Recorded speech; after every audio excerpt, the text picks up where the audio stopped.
Est-ce qu'il n'y a pas eu quand même d'intérêt un pour le manque de projet. vigilance de la part du ministère de l'économie, de la part de Bercy sur ce dossier? Est-ce que vous n'auriez pas pu regarder un peu plus dans le détail ces offres de reprise, savoir si elles tenaient la route? Ah bah, attendez, moi je veux bien que, l'État s'occupe de tout, soit présent partout.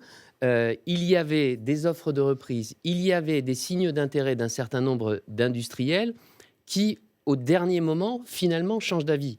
Moi je veux bien être aussi la plume des industriels, mais après vous allez me dire que l'État est présent trop souvent et s'occupe de ce dont il ne doit pas s'occuper. L'État, il est là pour vérifier qu'un cadre légal est appliqué, que les règles sont respectées, et ensuite il peut apporter son soutien.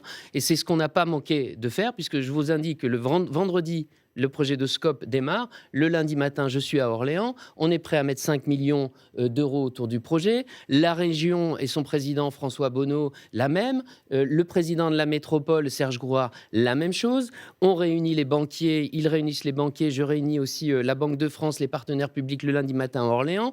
On fait tout ce qu'il faut pour pouvoir déposer un premier dossier le mercredi. Et donc les banques n'ont pas été au rendez-vous.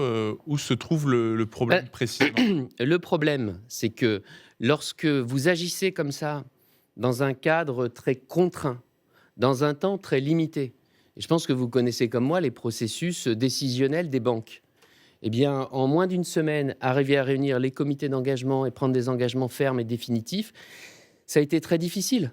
Et heureusement d'ailleurs que le mercredi, on a pu déposer le dossier de SCOP et qu'on nous a dit, vous avez jusqu'à lundi pour améliorer l'offre